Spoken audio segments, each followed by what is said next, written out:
안녕하십니까. 신의균의 국방TV 시큐리티 뉴스입니다. 자, 오늘도 우크라이나 전황을 알려드리겠는데요. 우크라이나 지금 이 키이우에 대해서 러시아가 최후의 대공세, 거의 뭐 집단군급 병력을 모아서 최후의 대공세를 하려는 것 같습니다. 정말 풍전등화의 우크라이나 운명. 자, 이걸 보면서 저는 정말 미국하고 동맹이라고 하는 것이 얼마나 다행인가 라는 생각을 해봅니다. 미국이 동맹이었으면 이렇게 뭐 우회적으로 도와줄지 몰라도 직접 도움을 주지 않고 있는 이런 상황, 동맹이 아니었기 때문에 이렇습니다. 그래서 저는 정말 오늘 우리가 대한민국 운명을 결정짓는 날입니다. 그래서 한미 동맹을 강화시켜야 된다. 그래서 한미 동맹을 강화시킬 수 있는 그 사람이 대통령이 된다면 지금 이 우크라이나와 같은 이런 불행한 사태가 우리는 겪지 않아도 되지 않을까라는 생각하고, 자, 오늘 이 우크라이나에서는 말씀드렸듯이 최후의 대공세를 준비하고 있는데 푸틴 러시아 대통령이 이게 마지막이다, 더 이상 병력 없다라고 실토를 했습니다.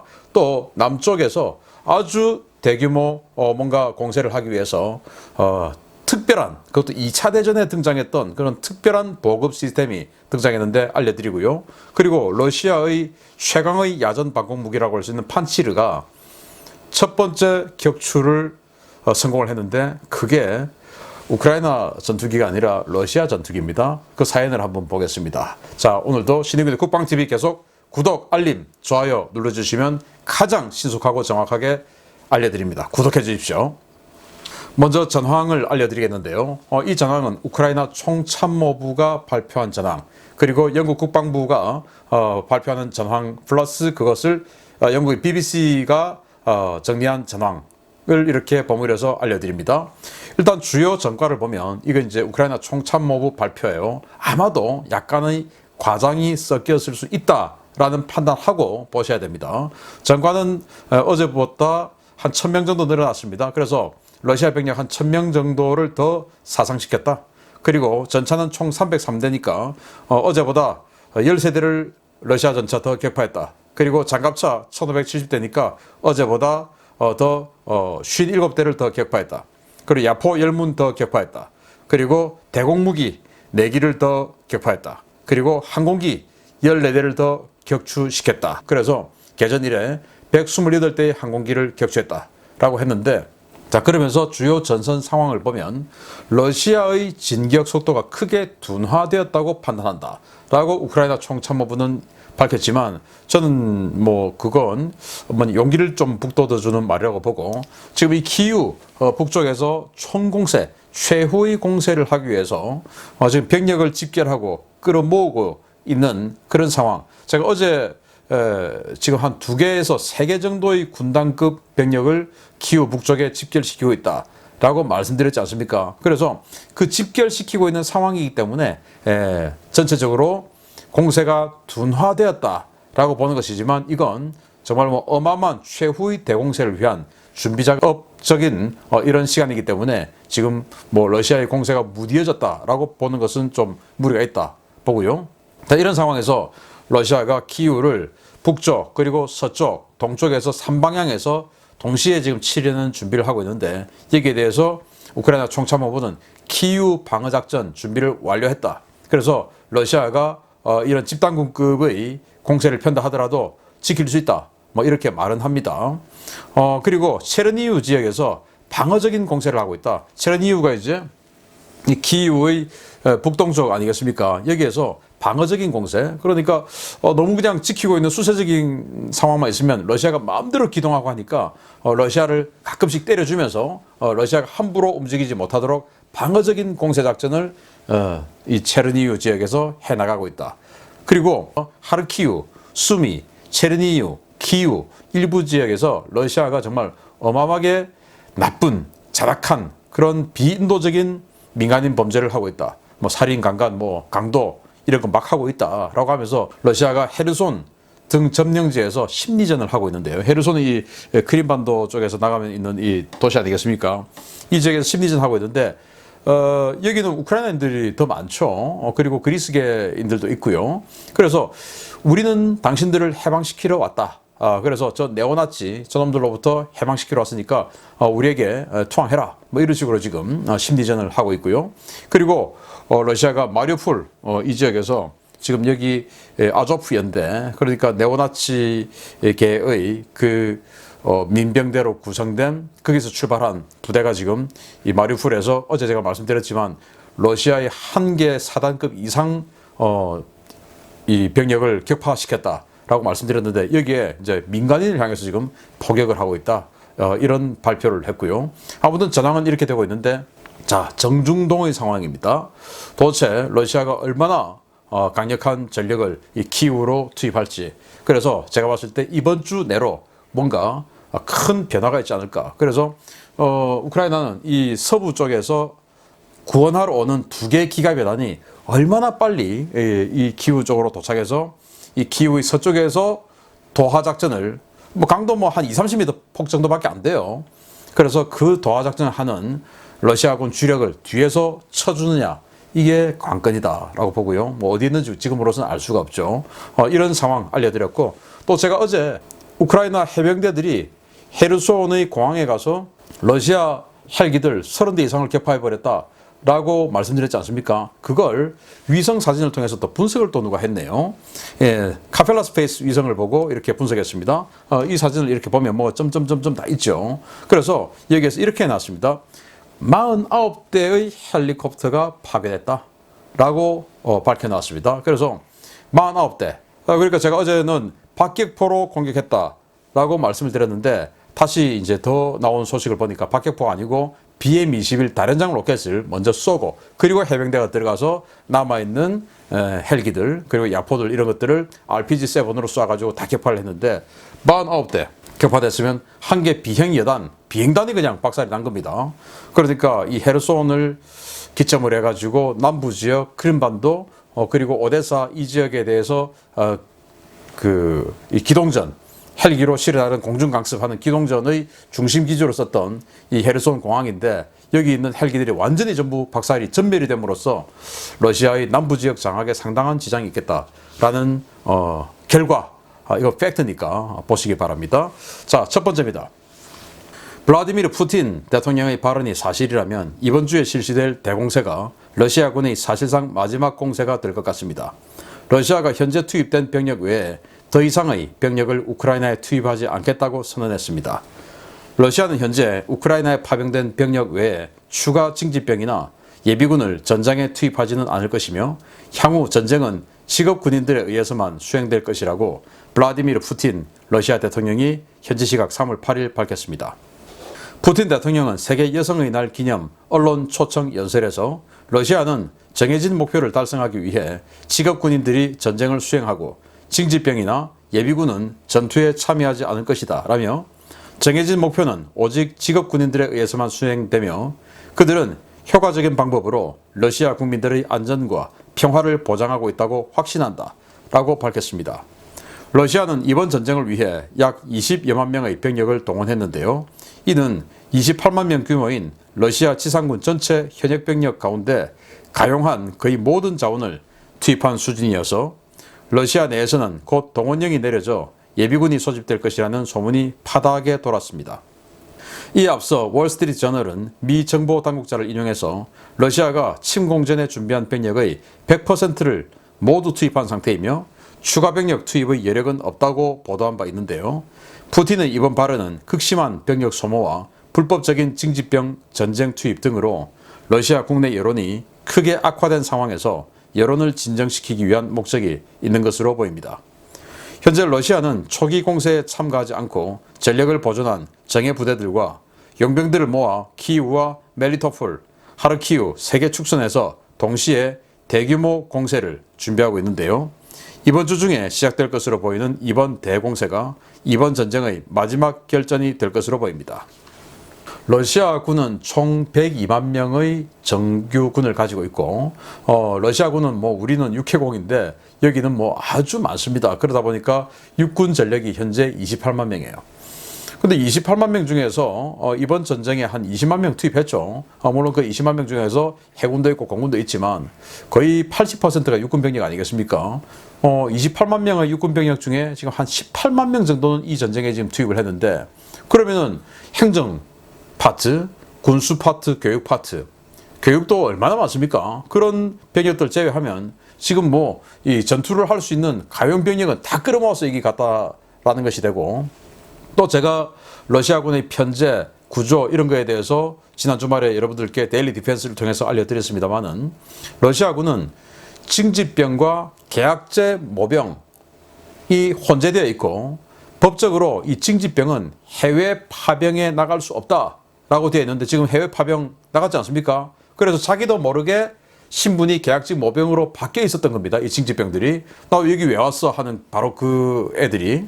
그래서 이제 추가로는 이제 그런 짓 안 한다. 왜? 여론이 워낙 악화되고 계엄령 선포되고 예비군 동원될 거야. 그 누가 좋아하겠습니까?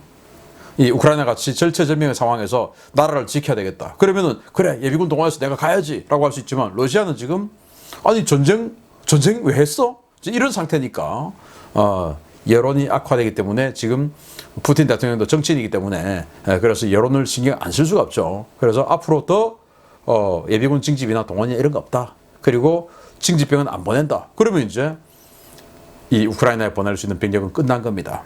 그러다 보니까 시리아에서 $200 월급 주겠다 이러고 용병 구하고, 우크라이나 용병 지금 뭐 국제의용군 가면은 월급 우리 돈으로 한 400만 원 준다고 하는데, 지금 러시아군은 $200 준다고 하니까 우리 돈으로 뭐 한 25만 원 됩니까? 거의 20분의 1 정도밖에 안 주니까, 시리아도 아무리 러시아하고 친해도 거기 가지 말고 그냥 우크라이나 의용군 가는 게 더 좋겠습니다. 아무튼 그렇습니다. 그래서 이번 마지막 대공세만 막아낸다면 러시아는 정말로 더 이상 투입할 전력이 없다. 그래서 이번 이 키우 마지막 집단군급의 대공세가 정말 푸틴 대통령의 운명, 그리고 러시아의 운명, 우크라이나의 운명, 모든 것을 결정짓는 건곤일척의 승부가 될 것이다 라고 생각을 합니다. 자, 이런 가운데 러시아가 남부 전선에서 대규모 병력의 보급로 확보를 위해 철도를 이용하고 있는 정황이 확인되었습니다. 2차 세계대전 당시의 무장 장갑 열차가 다시 등장해 남부 전선 대공세를 위한 보급 작전을 수행 중이라는 소식입니다. 러시아군이 남부 아조프의 인근의 대도시 멜리토폴에 무장 장갑 열차를 투입해 보급 작전을 시작했으며, 이는 남부 방면에서 실시될 대규모 공세에 앞서 안정적인 보급로를 구축하기 위한 차원이라고 우크라이나군 총참모부가 현지 시각 3월 8일 밝혔습니다. 일반 기관차에 장갑판과 기관포를 설치한 무장 장갑 열차는 제2차 세계대전 당시 철도 보급로를 보호하기 위해서 운용되기 시작한 이래 러시아군에 꾸준히 편제되어 있었는데요. 지난 체첸 전쟁 당시에도 그로즈니 공방전에 앞서 체첸 게릴라들로부터 러시아군의 보급로를 지키기 위한 목적에서 사용된 바 있었습니다. 이 열차는 크림반도에서 멜리토폴 방면으로 올라왔는데요. 현지 오신트 소식통들은 해당 열차가 2개의 디젤 기관차와 8개의 화차로 구성되어 있었으며, 일부 화차에 ZSU-23-2 2연장 23mm 기관포가 설치되어 있었다고 리포트하고 있습니다. 러시아군은 바이칼호와 아무르호라는 이름의 장갑 열차들을 보유하고 있는데요. 러시아는 국가 인프라로 우크라이나군이 함부로 파괴할 수 없는 철도를 이용해 최전선까지 대량의 물자를 신속하고 안전하게 공급하기 위해 남부 전선에 이들 장갑 열차를 투입한 것으로 보입니다. 우크라이나군은 멜리토폴에 나타난 이 장갑 열차가 곧 실시될 대공세의 전주곡이라고 보고 드네프르강 남쪽 지역의 방어선을 강화하고 있는데요. 아직 예비군 전력이 제대로 동원되지 않은 우크라이나가 러시아의 이번 대공세를 얼마나 효과적으로 막아낼 수 있을지 우려가 모아지고 있습니다. 자, 이 사진입니다. 여기 지금 러시아 국기를 달고 있고, 그리고 여기 뭔가 포 같은 게 보입니다. 이게 23mm 2연장 방공포입니다.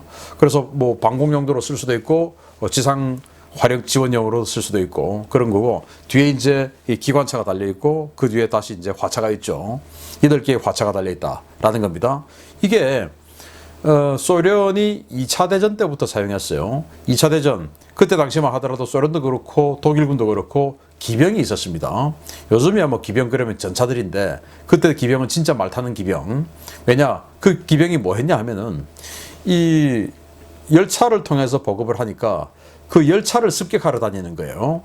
그런데 뭐 독일이든 소련이든 지금 뭐 우크라이나든 간에 이 열차라고 하는 것은 국가기관 시설이고 또 자기네들이 점령해도 또 그걸 또 이용해야 되기 때문에 이 철도 레일은 웬만하면 건드리지 않았고 그 위로 다니는 기차들은 이제 공격을 했죠. 그래서 보급을 하는데 독일군들이 들어와서 뭐 독일군 기병이 와서 쏘고 뭐 하니까 안 되겠다. 보호하자. 또는 독일군 전투기가 와서 폭격하고 뭐 이러니까 안 되겠다 해서 이런 장갑 열차를 만들었고 이 장갑의 활용도는 옆에서 오는 총알을 막는 것이고 또 여기 이제 대공포 만들어서 독일군 전투기가 급강하 폭격하러 오면 그걸 이제 사격하는 것이고 뭐 이런 것이죠. 요즘은 여기다가 이런 기관포 그리고 휴대용 지대공 미사일 그리고 휴대용 대전차 미사일 이런 걸 다 장착하고 있다고 합니다. 그래서 이걸 지금 남부 전선에 투입을 했는데요. 보시다시피 이런 식으로 평소에 연습까지 해요. 지금 뭐 이 도하작전 하는 이 연습을 하는 그러니까 러시아군이 현재 편제되어 있고 항상 이렇게 군사 훈련까지 동원되어서 연습을 하는 거고 이건 지금 연습하는 사진입니다. 그래서 훈련할 때 이렇게 23mm 대공포를 가지고 사격을 하고 지금은 대공 사격이 아니고 대지상 사격하는 그런 모습이 되겠죠. 이런 식으로 지속적으로 운영하고 있는데 이걸 가지고 어떻게 하냐? 지금 이 멜리토폴이라고 하는 이 도시 여기에서 발견됐거든요. 이 멜리토폴은 보시다시피 여기에 뭐 십자로 뭔가 굵은 선이 그어져 있죠. 즉 교통의 요충지라는 말입니다. 이 멜리토폴에서 선을 이렇게 내려와 보면 크림반도 쪽으로 오고 크림반도에서 이 아조프에가 있는 이 케르치옙을 건너가죠. 여기 다리가 있습니다. 이 다리를 건너면 그냥 러시아고 크림반도가 지금 현재도 러시아가 장악하고 있지만 원래는 우크라이나였죠. 그렇다 하더라도 우크라이나와 러시아가 적국은 아니었기 때문에 과거에는 이 케르치옙의 이 다리로 가지고 그들이 서로 그냥 통행했어요. 그 모스크바 쪽에 있던 이 열차를 이렇게 우회시켜서 노보로시스크 쪽으로 와서 이런 식으로 이제 케르치옙을 건너서 크림반도 쪽을 해서 이제 멜리토프로 온 겁니다. 여기 왔다고 한 것은 이 지역의 남부 지역의 공세에 있어서 굉장히 많은 안정적인 보급을 해줄 필요가 있다. 지금 보급이 안 돼가지고 뭐 항복하고 이런 경우가 많이 있지 않습니까? 그래서 이 보급을 먼저 해주자. 그런데 격파될 수가 있으니까 이런 안정적으로 보급하자 해서 지금 열차에다가 이렇게 싣고 왔다라는 건데 아마 앞으로 이 헤르손 지역에서 이 마르키유 그리고 북부 지역, 드네프르강 북부 지역 뭐 이런 쪽으로 해서 공세가 이어질 것으로 보입니다. 아무쪼록 우크라이나군이 잘 막아내기를 바랍니다. 자, 세 번째 화끈한 소식이 있습니다. 시리아와 리비아 전쟁에서 카탈로그 데이터의 반에도 미치지 못하는 형편없는 성능을 드러내며 망신을 샀던 러시아의 야전 방공체계 판칠 S1이 이번 전쟁에서 첫 전과를 거뒀다는 소식입니다. 그런데 격추된 표적이 러시아군의 수호-25 공격기였습니다. 우크라이나군은 미군의 감시정찰 자산을 이용해 대대적인 러시아군 장비 노획 작전을 수행 중이며 그동안 발표된 러시아군 전투차량 손실 수량보다 훨씬 많은 수의 전투차량을 노획했다고 우크라이나군 총참모부가 현지 시각 3월 8일 밝혔습니다. 총참모부는 이러한 작전은 특수임무연대가 중심이 되어 수행 중이며 미군 정찰 자산이 작전 불능 상태에 빠져 있거나 유기된 러시아군 전투차량과 장비들의 위치 정보를 제공해주면 특수임무연대가 이를 노획해 인근 정규군이나 민간에 인계해서 우크라이나군 주둔지로 가져가는 방식으로 대량의 신형 전투차량들을 노획하고 있다고 전했습니다. 이런 노획 장비 가운데는 러시아가 자랑하는 최신 야전 방공체계인 판칠 S1도 최소 4대 이상 포함되어 있는데요. 총참모부는 3월 6일 오후 6시 9분경 하르키우 지역에서 우크라이나군이 노획한 판칠 S1이 러시아군의 수호-25 공격기 한 대를 격추시켰다고 밝혔습니다.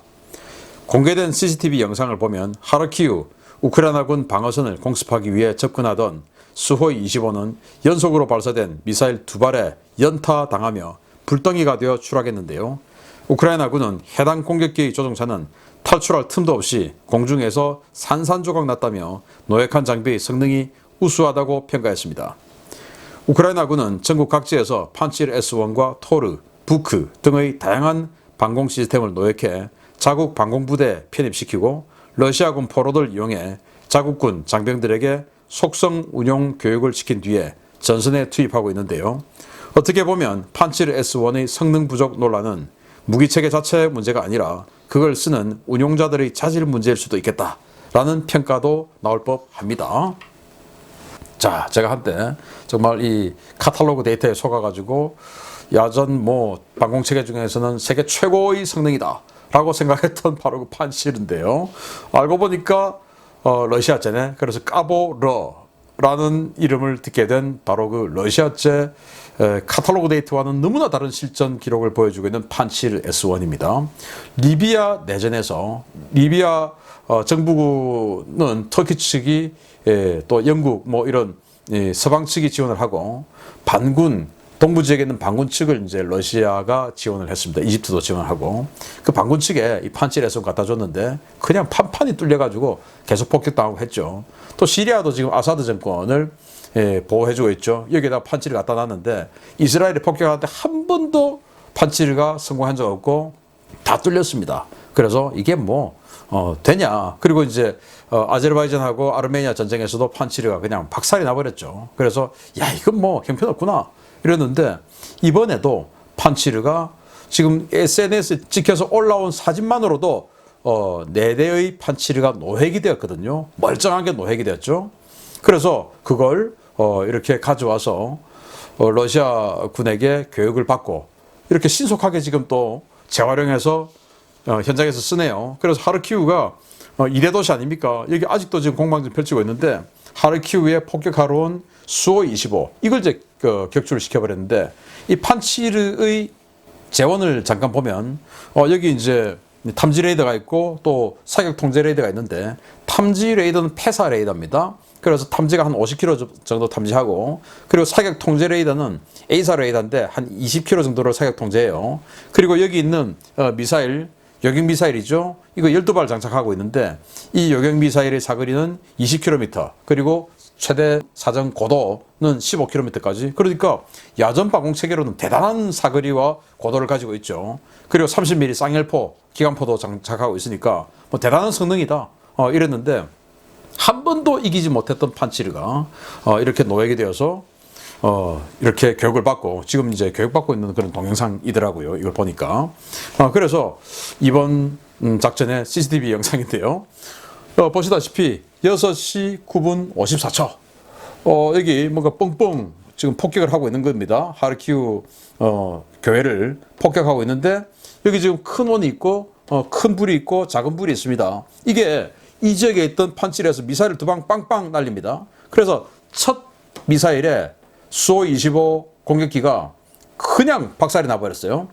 박살 난 데다가 두 번째 탄이 또 날아가지고 박살 난 걸 한 번 더 그냥 때려버렸습니다. 그래서 우크라이나 총참모부의 발표로는 그냥 시신이 탈출도 못했다. 그래서 완전히 하늘에서 가루가 됐다. 이렇게 이야기를 해요. 판시르 미사일의 탄도 중량이 20kg입니다. 20kg짜리가 이렇게 직격을 그냥 파편을 때려버렸으니까 어마어마한 위력이었겠죠. 스팅어 미사일 탄도 중량 1kg인데 1kg 가지고도 헬기 3대를 갖다가 원샷 3킬 할 정도인데 이거는 20kg이니까 어마어마한 위력이었겠죠. 수호-25를 격파한 판시르. 그런데 전쟁을 시작할 때는 그 판시르와 수호-25가 같은 편이었는데 전쟁을 하는 도중에 판시르가 우크라이나 편이 되어버렸어요. 마치 임진왜란 때 항해 왜군들 중에서 항복해서 온 항해들이 엄청난 또 활약을 했던 기록도 있는데 그 항해의 활약과 비슷한 상황 아니냐. 판시르. 어쩌면 괜찮은 무기일지도 모르겠습니다. 자, 이렇게 마지막은 재밌게 마무리했습니다. 계속 여러분들께 알려드리겠습니다. 신인균의 국방TV 구독, 알림, 좋아요 눌러주시고 투표하러 가십시오. 마치겠습니다. 감사합니다.